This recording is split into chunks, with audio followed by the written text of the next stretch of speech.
Nerds. Nerds. Nerds. Nerds. Nerds. Nerds. Nerds. Nerds. That felt Welcome good. That to felt the good. 13th annual SF Sketchfest. Yeah. The penultimate closing night. Tomorrow we close. We've been doing this for 16 days. And we're so happy to have you here tonight for the Revenge of the Nerds 30th anniversary reunion.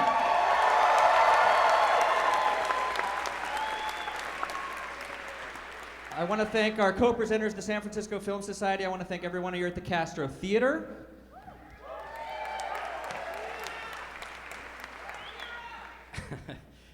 You guys, thank you so much for coming out to all our events, especially in the rain. It really means a lot to us.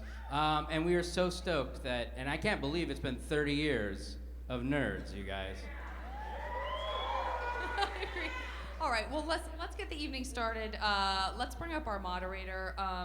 It's weird because he doesn't have that much to do with nerds in general. No. So it's kind of an ill fit. But I mean, yes, he has a podcast called Nerdist. Yes, he has a site. It's sort of an empire based upon nerdism. And certainly you can, again, listen to that podcast. You can catch him on Comedy Central at midnight.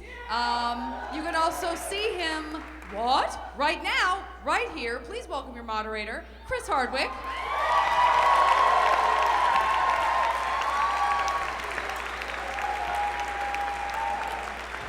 Hello.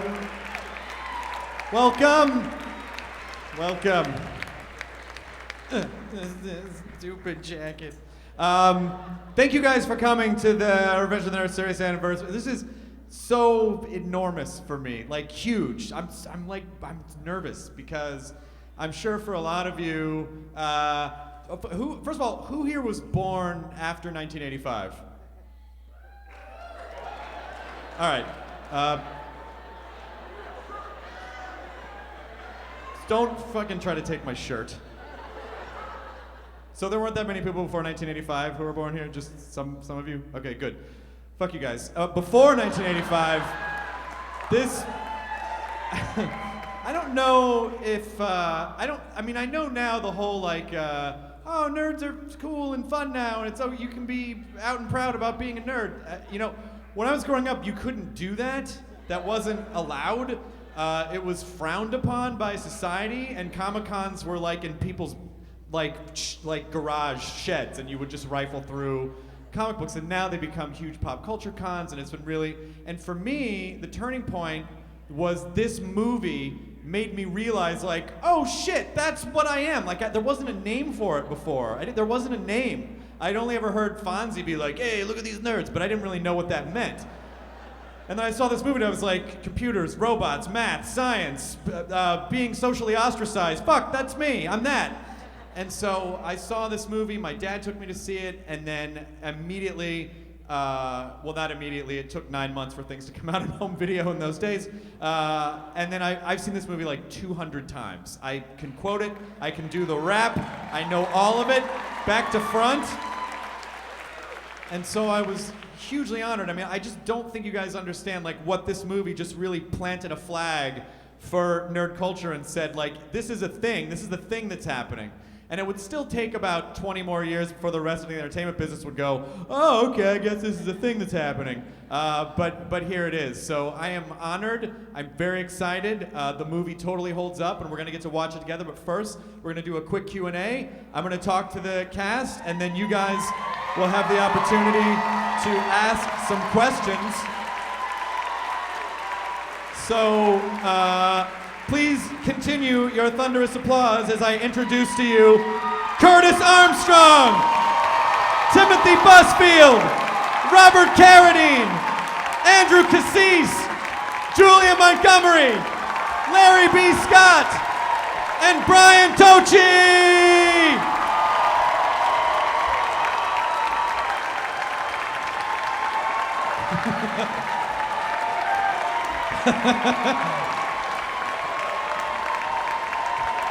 Thank you.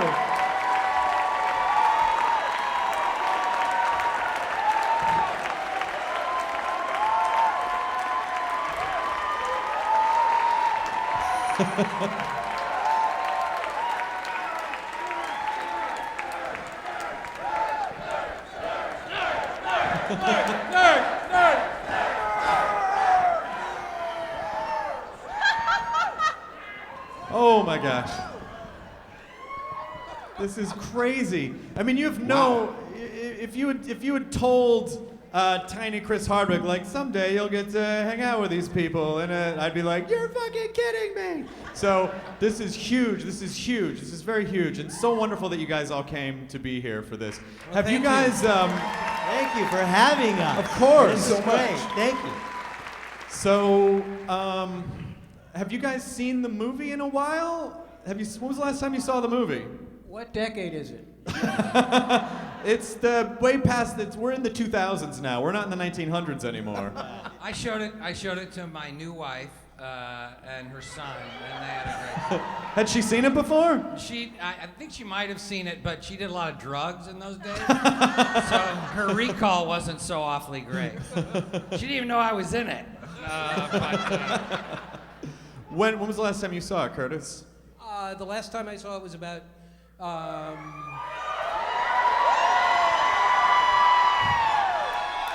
20 years ago, maybe. 20 years ago? At, something like that, 15 or 20 years ago at Draft House in Austin, they did. Now this movie, my recollection of this movie was that it was the movie was huge when it came out.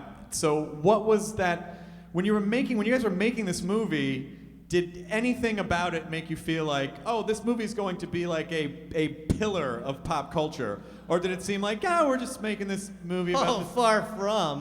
We're just How making so? a movie and having a really good time. Yeah, we had a really good time. You did? Okay, Yeah, good. Really good. What I really remember about it is back when we shot it, there was only one foreign car in Tucson. Just one. There were no foreign cars in America back then. Yeah, that was in the early 80s, yeah. Early 80s. Because I remember I did an episode of Married with Children in the late 90s, and I worked with Ted McGinley, and I was like, Ted McGinley, you have to. Ted McGinley played Stan, and I was like, Ted, I'm the hugest Revenge of the Nerds fan. He was like, get the fuck out of here, you're kidding. And I go, no, and he goes, get it. He thought I was putting him on the whole time until I did the rap at the end.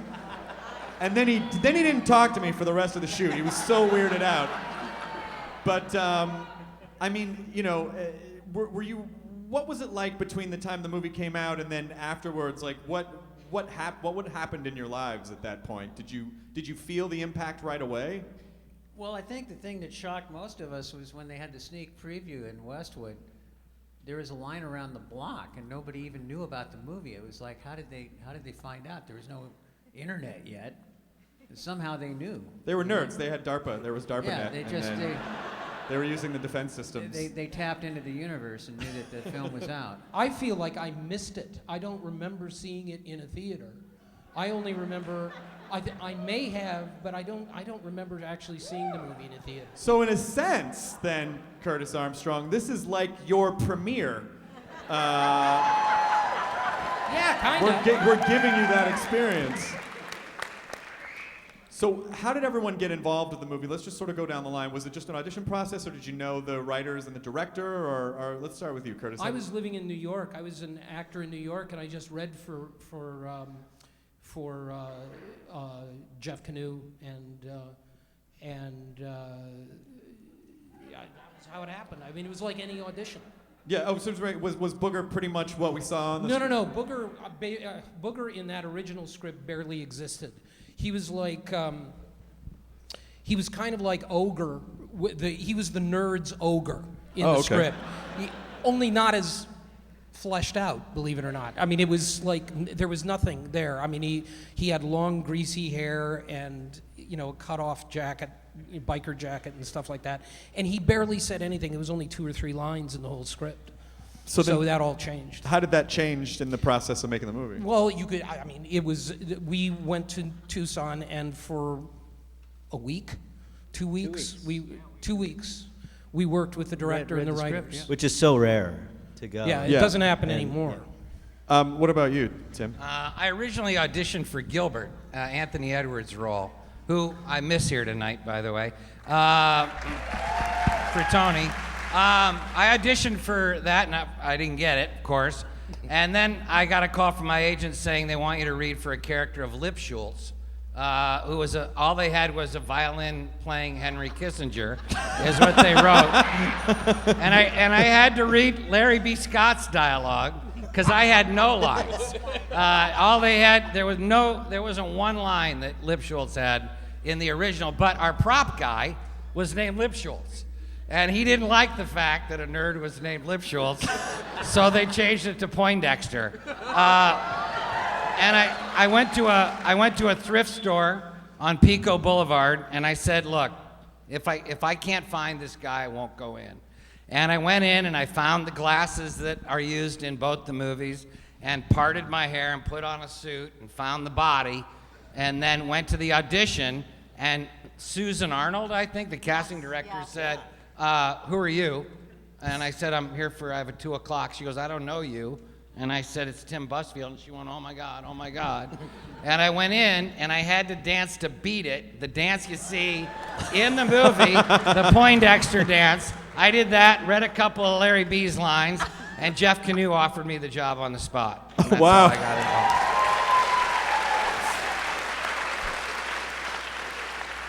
What about you? Well, the first time I met Jeff, it was sort of, we kind of hated each other on sight kind of deal. You know, if you want to be in this movie, then you must be full of shit, so, see you later. Right. You had to get past that. And then they called me back. So I thought, okay, I'm not going to leave anything to chance. So I went out and I got the regular boy's haircut, and I went to an optometrist at the Sherman Oaks Mall. And I looking at all these eyeglasses, and they're really expensive. And the optometrist says, well, you can't just put anything in front of your eyes. And I said, well, I'm looking for a specific kind of glasses. They're for a nerd. And he said, oh, yeah, I know exactly what you need. And he went in the back and he brought out a shoebox and he blew the dust off the top, opened it up, and there were the glasses. So I got the glasses and I had the haircut, and it was a similar situation that happened to you. I'm waiting outside, and Susan Arnold comes out, looks at me, goes back in, comes back out, looks at me, goes back in. I go, excuse me, I got a meeting, She goes, oh my God, Bobby? And I said, yeah. She said, well, okay. So I went in there. I think we've learned about Susan Arnold that she does not recognize people very well. She's very bad eyesight. But Susan, it's me. We were just talking a minute ago. Oh, Robert. Oh, hi. Sorry. yeah, and the audition didn't go so well, but the stories went really well. I told stories of my father having a boiling screwdriver, which is soldering iron, and I made him laugh. So I guess the rest is history. I mean, the concept of what nerds were at that time in 1983, I guess, is when did you shoot in '83 and it came out in '84? Was it? What was the nerd archetype at that point? I mean, that's just home computers are just coming around, and video games were just sort of breaking around then. So was that the archetype, or was it like a mathematician? I didn't have the tape on the glasses, even though every nerd has tape on their glasses. I didn't do that because I thought any self-respecting nerd would have well-maintained glasses. And the pocket protector I still have from the original movie. Oh, you still have the original one? Oh, yeah. Oh, wow. A lot of the parts were the script worked. You read it. The only thing that didn't work for probably most of us was the title. Back then, it was like, really, I'm a young, serious actor. I'm going to read for Revenge of the Nerds. But the original story, the bones of the script, and that's really a lot of what you get here. A lot of the bones are there. A lot of it we all came up with on the set, but it worked. The odd getting even slug line, it fit with the text, and it was a script that it worked. Whatever variations it went through, and then it was just us showing up and playing characters that for all of us were 180s from who we were. No, I've never really heard not him Asian. fart. I've never heard him Asian. belch. No, you're not Asian. He's Brian. clean right to the bone, booger. He's clean as can be. I don't think you guys heard. Brian just admitted that he was not Asian. He said. You said you were not Asian. So. Complete 180. He worked really hard on it, though. Now, Andrew, who you, I'm sure maybe by process of deduction, you could probably figure out that he is Wormser.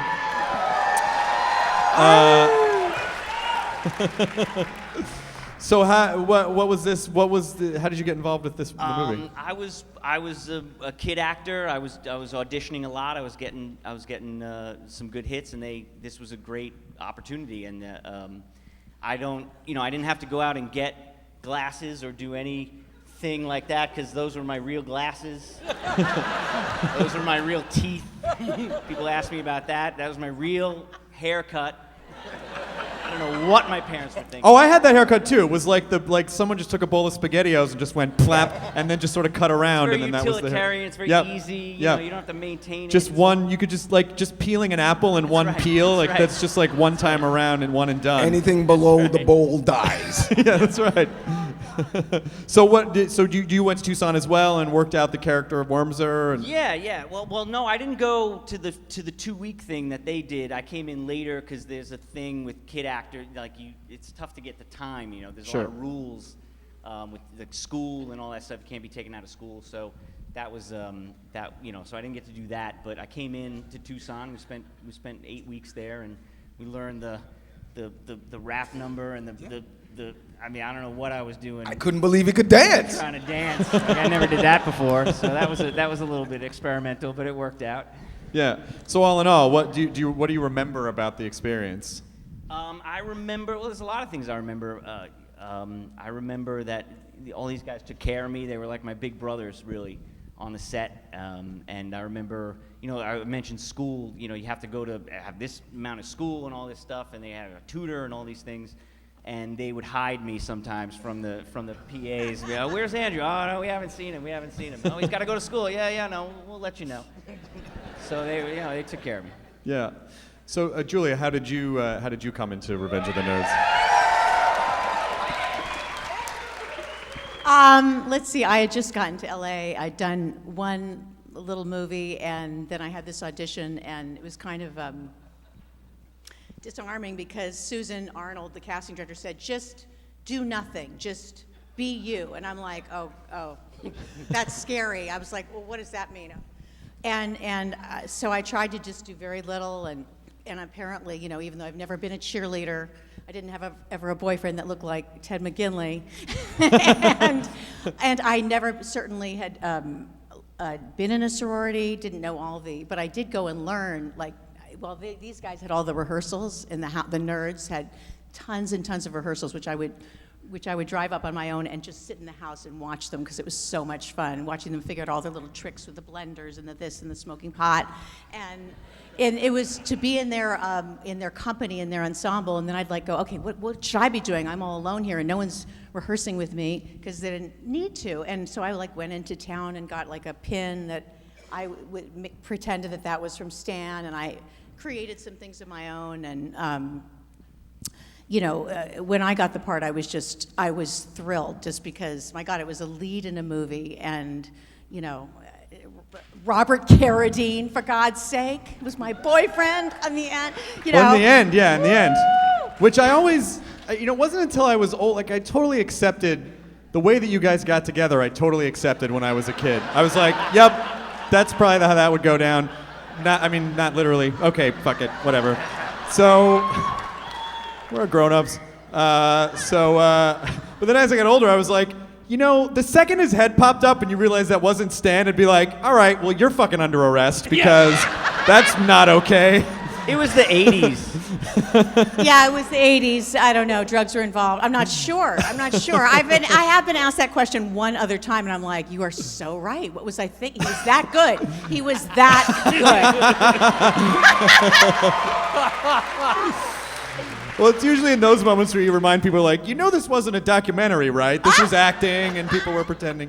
But again, as a young nerdy kid who no girls would ever talk to, that was sort of oh my God, that'd be so rad if that's what actually happened. That movie made me want to go to Adams College. I wanted to go. Yes, I wanted to go to Adams College, home of the Adams, and then I fucking went to UCLA instead, which was the opposite of that. So Larry, how did you? Same thing. Did you audition for the movie the same way as everyone else? Same thing. How you doing? Clap your hands, everybody. Clap your hands. We're lambda, and we come here tonight to do a show for you. We got a bad book and a rap by B. Lamar. I don't even know it. No, You wrote it. I could tell you the whole thing. you guys inspired that, just so you know. But for me, I just wanted to do something different. Back then, I'm gonna be very honest with you. The only roles available to me for with this. I'ma cut you, man.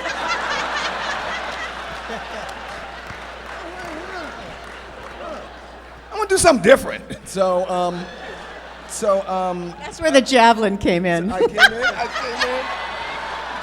This role came up, and of course now it's okay to be gay. Remember, it was 1983 back then. You had to be in a closet. Well, that was back a then. very huge. That was a very huge thing. Was that a movie essentially rolled out a really great, lovable protagonist, gay character, and made him strong and confident, and it was like the movie was groundbreaking on a lot of levels. I mean, it's really, and they'll all speak to it. It really was the 2 weeks. It really was Jeff Canoe. It really was crazy fathermuckers like Tim Busfield and Bobby Carradine and Curtis Armstrong saying, just do it. Just do it. Go for it. Now, but in answer to your question, in the audition, what I did is I figured I had to do something different. So I went into the bathroom, and this was me. And I figured first I had to do something a little different. So I turned a little knot in here, a little here. And just really started to He like still got it. other things. and that was Lamar. And before I knew it, same as him, I walked in, Susan just started to laugh. I was like, what? And First she was like, "Who are you again?" Like because it was Susan, and she's terrible with names. Yeah. And then we got along with these guys, and it's just, I mean, you asked, did we know? I had no clue. I was scared of the movie. I was like, I'm gonna be in Nerds. Don't tell anybody. And then when we saw it, it kind of just blew me away. It really worked. Did the movie turn out the way, like, was it exactly what you had expected by the time, or were you guys involved at all with the editing process? No. I spent a little time in editing with Jeff, and it got a little weird for those guys. No, but I was on the old Moviolas, and at one point he said, I need Mission Impossible. And I said, I got it at home. And I ran home, got the album Mission Impossible, and they put it into our whole panty raid thing. It was a little. We had Thomas Newman was our composer. Now Thomas Newman is an Academy Award nominated. He might even have won for some. A great composer. Young guy, wrote the rap music. Larry wrote the lyrics to the piece, but it was all of his music was coming out, and all pop. All the music was going in the film, all that stuff. So it was a little tense. And Jeff, the director, I struggled a little bit with his editor. And so we had our director edited Ordinary People and was a great editor in his own right. And he rescued the movie into where he wanted it. And he said, I'm making this the way I want, edit it the way you want, put the editor on the back burner. And we had a first-rate editor as a director.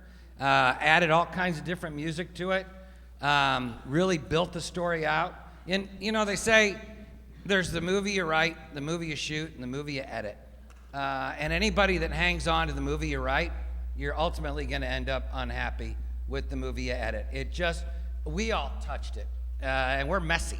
And we were coming up with stuff left and right. So it did adjust tremendously, and he took the best of what he had in the movie and then rebuilt a little bit of the story. I mean, it's pretty amazing that it was such a group effort, that this was a project that you guys all could come in and bring something to, and really had the freedom to kind of explore as a group. And it seems like that's when you really get the best stuff, is when everyone kind of gets to bring their own We had ideas. such freedom. We had such freedom. There was no on any idea. We threw out ideas, and they'd get nixed, and they'd keep them, and we'd like them, we wouldn't like them, we'd meet as a committee. It's so and rare, list ideas. though, to be able to come in and have 2 weeks. I mean, it's unusual to do a film and to have rehearsal time for 2 weeks. We just kind of came into Arizona. We all kind of did little things with the director. We met each other. But what was really cool about this is that we got along so well. And when you say, did you know what you were doing back then? I don't think so. But what we did know is we all liked each other. We all had a relationship, all of us. And we all cared about. We cared about it. We wanted We it really to be did. we wanted it to be the best that it could be. And maybe partying a little afterwards together too. Maybe. Maybe. We partied Until the birds came a up. lot. That's good to know. Together, yeah. That's good to know. That's stories. How did you get involved with the movie? Oh, well, it's interesting. They were looking for Asian actors, and I know I didn't have any competition with anybody on the dais. No. And so I was a kid actor, and my first series, oh, thank you, that one person, thank you. And so my first series, I got to know this girl who ended up being, in MASH, Corporal Klinger's wife. Mm-hmm. Her name is Rosalind Chow. And when they were looking for Asian actors, and she was in the show that, I did a show called Anna and the King with Yul Brynner, who's the first really well-known bald guy, when bald was not cool. Anyway, so she called me up, she says, there's these people, I told them, Susan Arnold, that you're going to come in, that, recommended you for this. So I thought, be a nerd. And I thought I was kind of a cool guy. I don't know if I had a mullet. I just spilled my beer. That's all right. I didn't know if I had a mullet or something like really what I thought was cool. But what I did was I went and looked in the mirror. What can I do? So I greased my hair back. I went and I found my father's old glasses, these thick old things, and I put them on. And I did do the band in the middle. And I practiced my Asian accent because I didn't have a real opportunity in life to really do that. And to this day, I'm sounding more Yiddish than Asian. Tad Yiddish, eh? Yeah, I know. And so from that, so I went in and did whatever I thought would work, and it kind of did, and so nobody ever heard of the term really nerd was not really known, and it was taken from a magazine article, actually, Revenge of the Nerds was taken from a magazine article. And the thing is that what's interesting is once we did this, and we really did, honestly, Chris, have such a great relationship off camera, and we'll probably get into a little bit of some of this stuff here, but we knew we were doing something special just because we loved working with each other.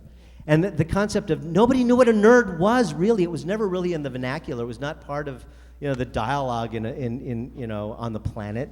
Nobody really knew what a nerd was. So I'm really proud, and I know a lot of us here are kind of proud to be involved in it, because honestly, it kind of took on a life of its own that we didn't expect. Well, it's. I think there are bigger themes in the movie other than just like, oh, these are nerds. The movie's about acceptance. The movie's about intellect over a force, and it really was.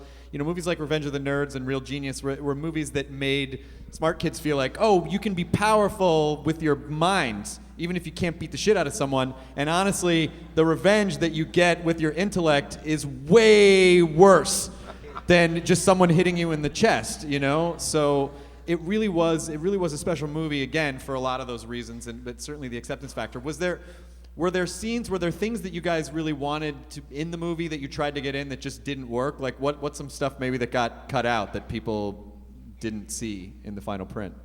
My nude scene. No. What? Do you remember if there was anything? I think, you'll correct me if I'm wrong, but I think the biggest thing which I missed was in the script, which was Stan, the jock. It turns out that he is a closeted nerd. Right. And there was a scene in the script, and I think it was shot, where Stan is studying at his dorm room, and some of the other frat guys come in, and he's wearing glasses, nerd glasses, and he whips them off and hides them. And it was just this weird little moment, and when you see in the movie at the end, the pep rally scene, there's a shot of Ted, and it looks weird because there's a look on his face that you never see anywhere else. And really sad. It's not just because of what happened in the movie, it was because of what he was going through. And we wound up using that in one of the later movies. In 2, right? I don't remember which one. 3, I think. It was 3? But that was where that came from. is the fact that Ted had this inner life, but for whatever reason they cut it out, and I was always sorry about that. That and the Las Vegas scene. Yeah, the Las Vegas. Yeah. We went up. Ted Field, who produced it, was his first movie, who's the son of Marshall Fields and he created Interscope. He flew us on his private jet, just the nerds, up to shoot I a so scene. wanted to go. Yeah. I'm bitter and about we this. they cut that whole piece with Michael Lerner. Yeah, they just said it was too mean. Yeah, he was kind of mean. So a whole trip up to God only Vegas, knows what happened. shot in a casino in Vegas. The whole thing just gone. It was Tony's dad, Michael Lerner, who was an Academy Award nominee. Would he win for Best Supporting Actor? Michael Lerner. He played Anthony Edwards' dad.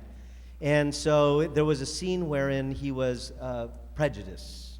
And it just kind of adding to the concept of lambda, lambda, lambda, and it was just a bad thing. But we went all the way to Las Vegas and shot these scenes, and they completely cut out everything. Nobody knows that nobody that I met knew that we actually filmed in Las Vegas, because it was completely cut out.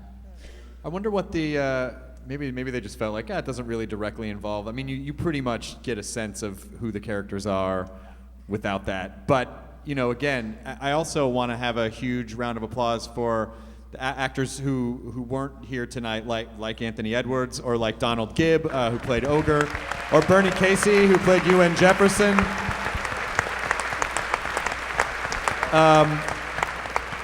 It wasn't until I actually got to college, and then one of my closest friends in high school joined Phi Beta Sigma, which is an African American fraternity. I didn't really, when I saw that in the movie originally, I just didn't understand, there are black fraternities, and they're very, so to me the idea of that these guys joining that house, it blew up the meaning of that a million times. Was that in the original script, or was that something that you guys came up with on the fly? No, that was always in there, and that's one of the great moments at the pep rally when the coach is about to beat the crap out of the John dean. Goodman, yes. Yeah, and the dean says, "Hold it, coach," and that rap music starts to. Pan up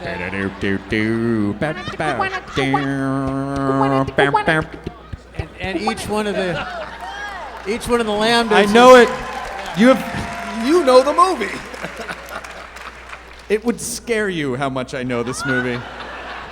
I took dance class that was supposed to have a whole break dance that ended up being what I did at the audition, which is Poindexter discovering his cock. Well, that's still there, though. That's there, but it was originally a break dance that we never ever did, never shot. But I learned how to dance.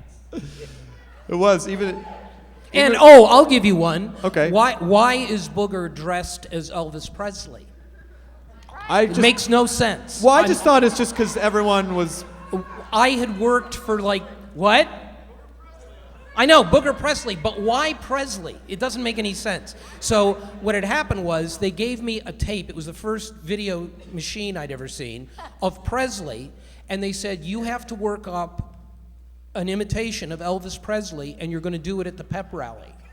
So I would go back to my room and work on this fucking thing, and I'm a terrible mimic. I can't do Presley, and I would do it for weeks and weeks, it seemed. And then the night of the rally, Jeff Canoe took me aside and said, look, we'll shoot what you've got prepared, but I'm telling you right now, it's not going to be in the movie.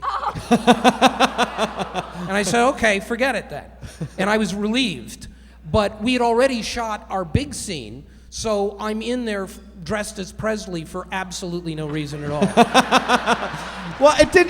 To me, it made perfect sense in context of the movie because Lewis and Gilbert are essentially Devo, and then you're Presley, and then Wormser's tiny Michael Jackson. And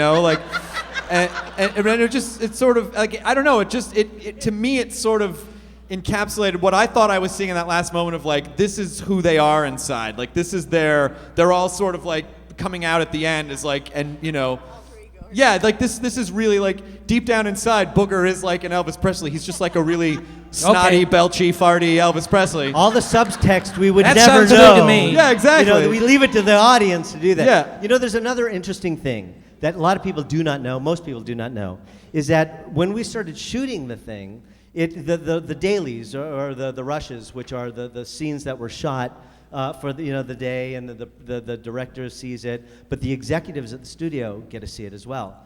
As we were shooting along, a couple weeks went by, and it wasn't going as planned from the studio side of it. So they sent word back to Jeff Canoe, our director, who said, you better make it work, basically. And so one thing that he did that I think empowered us all is we all went to dinner. He took us to this place called Scordato's. I remember Scordato's, the Italian restaurant. There's a Scordato's fan out there. Fan. This one person's been everywhere. Yeah. And we all sat down. It was the cast and some key people. And he said, look, for some reason, it doesn't seem to be working. It's not gelling the way we know it can gel. So he gave us leeway to be able to add our own things, veer from the script, and create things that we thought might work. I mean, for example, the scenes that Curtis and I do with Booger and Takashi, thanks. Many of those were not scripted at all. They weren't scripted, period, because the first one was the one in the gym. And with the cards. Did you improvise the that? way that happened was they did the thing where they said, where Goodman says, grab a cot, and we all run to cots. He and I wound up at adjoining cots by a fluke. And so Canoe goes by, and we're sitting there, and he's going to go shoot a scene with Bobby and Anthony. And he says to us, I'll be back to shoot you guys, come up with something. And we got a deck of cards, and the two of us improvised this scene. And he came back and he said, okay, we shot that, and that became the running joke for the rest of the movie. All the rest of them stemmed from that first one, that Booger is constantly screwing Takashi. Fucking Takashi. So what the fuck is a frush? You improvised. No, I will not take credit for what the fuck is a frush. I think that was actually in the script. I don't remember coming up with that one. So then, one or two more points, and then just get prepared. We'll open it up and take a few questions from the audience, so that we'll. I'm fine. What after the movie came out? What happened? Like work-wise, what happened? Were all of a sudden, particularly back then, I feel like the industry was much more like, oh, you're this type of thing, or you're that. Did you guys feel typecast as nerds? Did you have positive effects, negative effects? Like what did you? I mean, I know you all worked. It was one of those things where if you were in a movie that made money, then opportunities sort of cropped up that wouldn't have cropped up before. It's like you're as good as your last movie. So that worked for a while. And then they decided to make the second one. And the second one did almost as well as the first one in terms of its box office and stuff. So then the whole concept lay dormant for a while till the TV department got a hold of it. And Fox Television said, let's make some more nerd movies. So we did 2 more for Fox TV. Yeah, and were the follow-up movies just as fun? Well, yeah, I mean, we had a really good time on Nerds too, but it wasn't the work of art that the first one is. And I wasn't there. So that was You part of refused the to be in problem. it. That was Neither was Brian. Yeah. Neither was I I. was sad. Yeah, I know. Betty refused to fool around on Lewis. That's why. Well, that's what I did. I turned it down. That's why she turned down. They the second had movie. me. You guys will be interested in this. The original writers did not write the second one, and so I was happily working on something else, but they wanted me to fly down for a short time to Florida where they were. And my scene, as I remember it to be one scene in the movie, and it was me in a hotel room. Go ahead, say it. what? Say it. What? Fucking somebody else, not my guy. you, I felt, and I was crushed. Was it another honestly. nerdy guy or a jock guy? I think it was a jock guy. It was bad. I was so pissed because I'm like, look, for me, speaking selfishly, the entire movie was about the fact that I left my life with the jock and the whole picture of looking perfect, and fell in love with someone I was really in love with. Yeah. And so that the fact that in page 5 they would have Betty in a hotel room, sleeping with someone else was so insulting. And then they said, well, we'll work on it and we'll change it. And I'm thinking, how? And then I talked to a few cast members who said, well, we're not so sure if they'll change. Don't be so sure. So I was like, well, I'm not doing it. So there. Good for you. Thank you. It wasn't as that when you ask about what was the reaction immediately afterwards, it was a movie that did well. This audience, this experience, we would not have had 1 year after the movie. It's a testament to so many elements that have grown over time that has allowed for this movie to take a place. It was ahead of its in time by a history. lot. It was ahead of its time, and it's and the rest of pop culture is like really caught up to it, and a lot of our sort of roots, like a lot of our nerd stuff now, is rooted in something like Revenge of the Nerds, where a lot of people like myself sort of grew up, and that was in the toy chest of things that we had to pull from and be inspired by. Well, it's sustained over time, but at the time, what you had was Bachelor Party, Animal House. This is a 2-star movie, according to every critic across the board. This is the not assholes. a popular If movie. that. Well, in fact, there was a reviewer in L.A. that gave it a -3. And the outcry was so outrageous that he rescinded it and gave it a +2 out of 10. Well, I want to open the floor up to a couple questions so that we can see if you guys have anything you want to ask. And there's a roving microphone. We could do like 3 or 4 questions, and then we'll start the movie.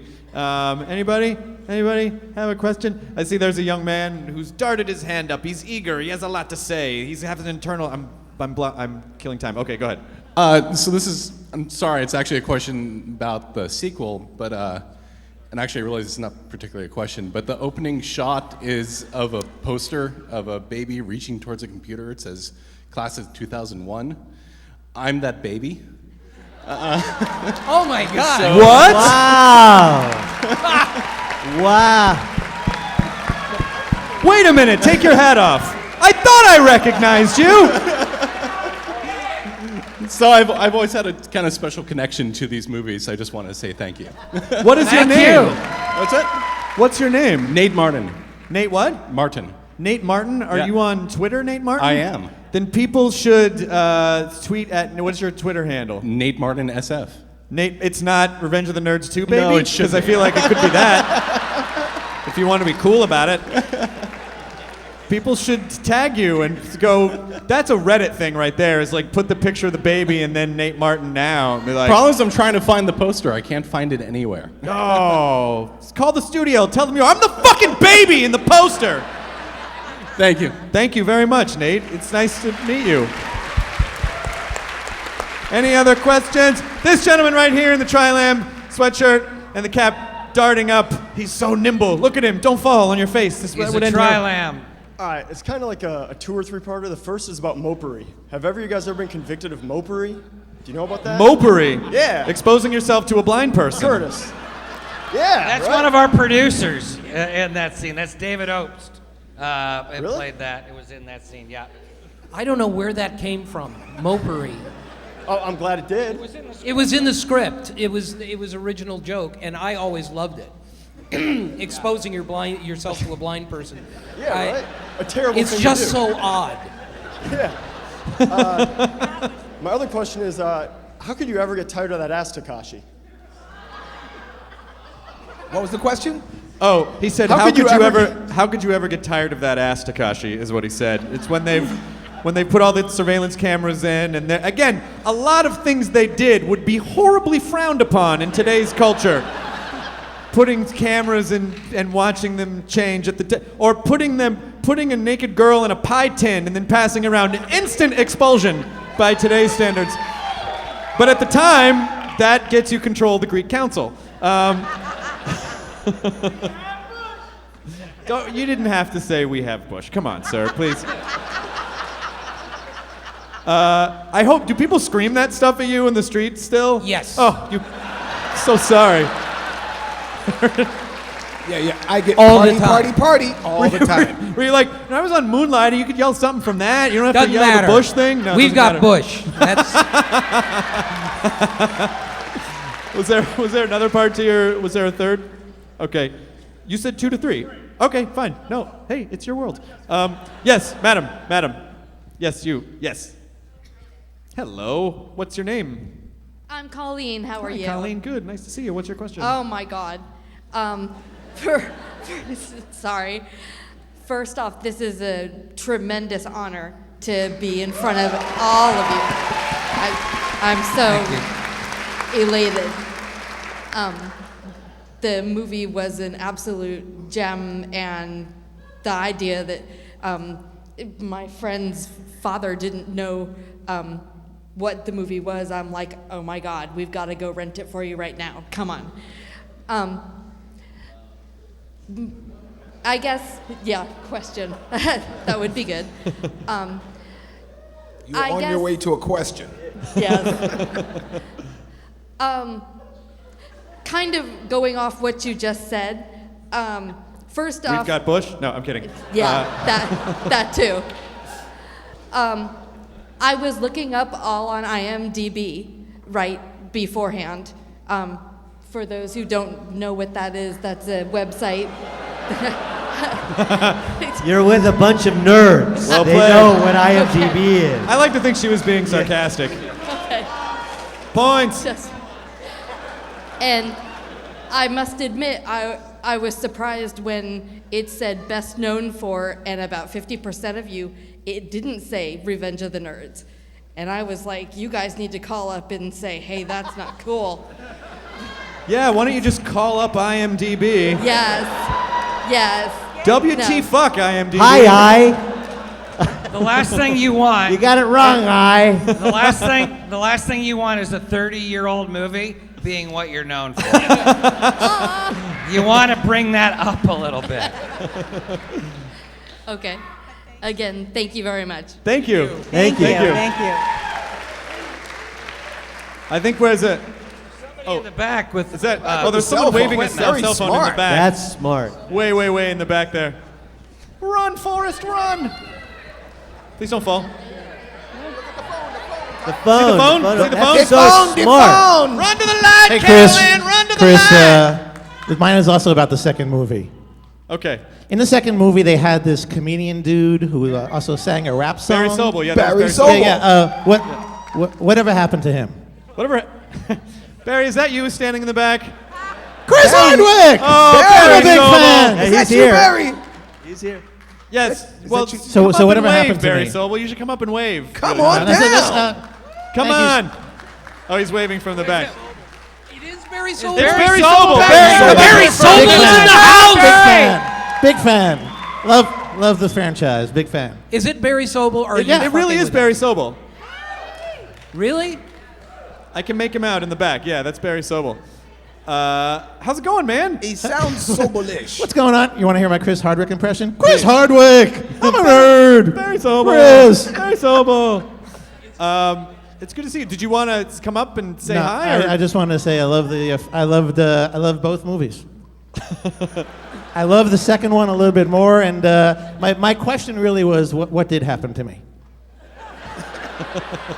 Well, we're Whatever going to throw did that anyone ever question hear to him? you. All right, thank you guys. Barry was in the think he movie. went I to think. Adams I College. think. Come on down. Wasn't Bradley Whitford was in the second movie too? Wasn't he? What? Yes. Yeah, Bradley Whitford was also in the second movie as well. Do we have one more? He is coming. He question? is coming down. Who? Okay. Who? Oh. $1. Come on, Barry. All right. Come on, okay, Barry. you're all pointing at this Yeah. lady. Here he is. Yeah. There's Barry Sobel, ladies and gentlemen. Barry Sobel. Come on. It is Barry Sobel. Right, it's Hello. Barry Sobel. Very funny man. Barry Sobel.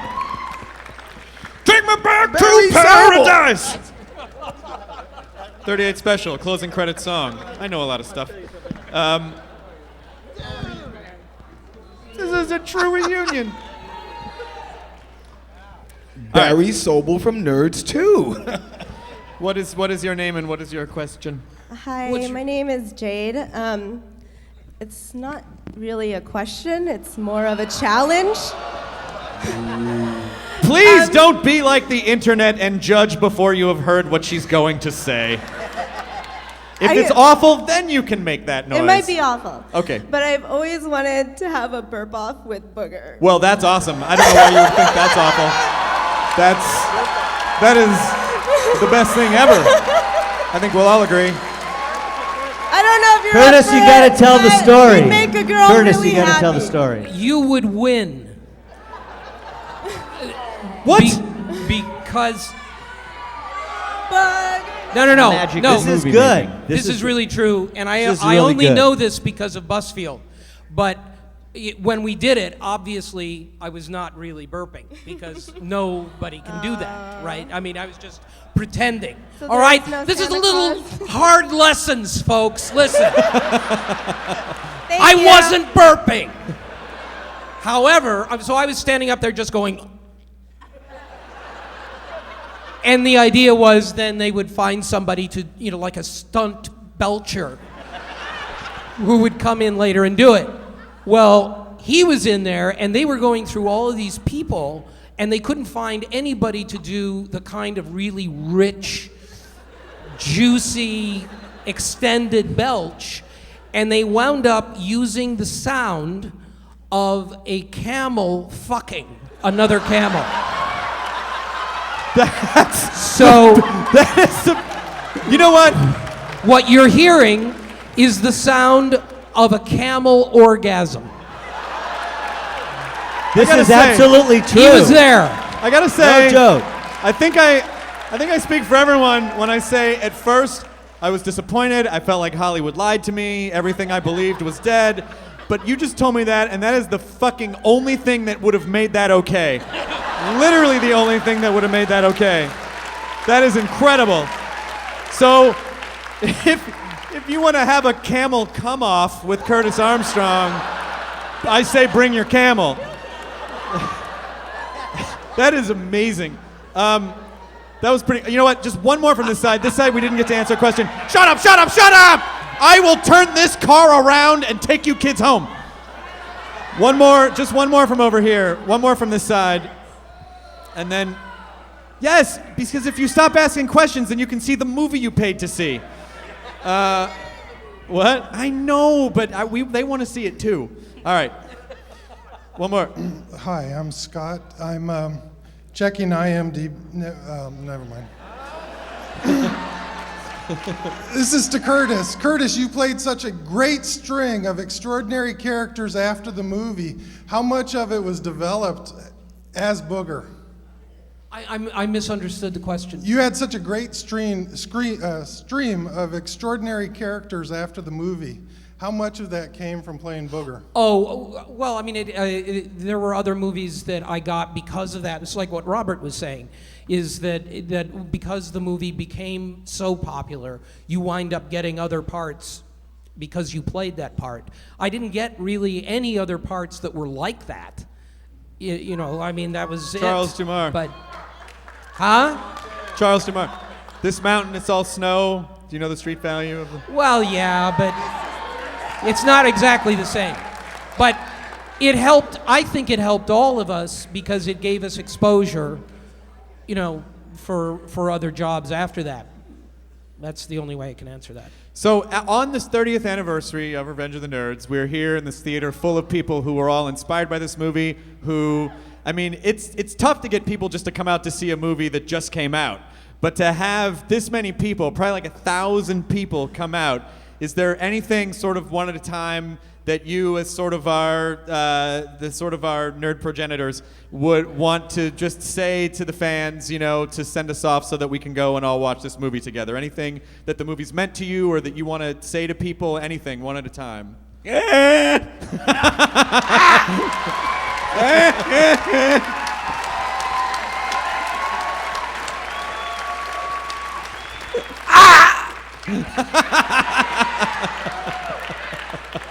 Andrew? Hair pie! Oh.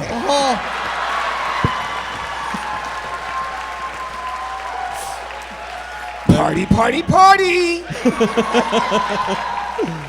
Julia? I'm in love with a nerd. Andrew, do you have something? Robert on this side, I got Julie on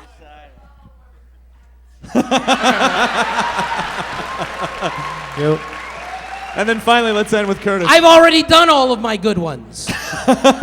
You could have had the t-shirt that said, "Give me head till I'm dead." I would have paid so much money for that shirt. Guys, please help me in thanking the entire panel. Curtis Armstrong, Tim Busfield, Robert Carradine, Andrew Cassis, Julia Montgomery, Larry B. Scott. Thank you, Chris Hardwick. Thank you, Chris Hardwick. Have a good time. I'm Chris Hardwick. Thank you so much for coming out to Sketchfest, you guys. This has been an incredibly wonderful and surreal experience for me.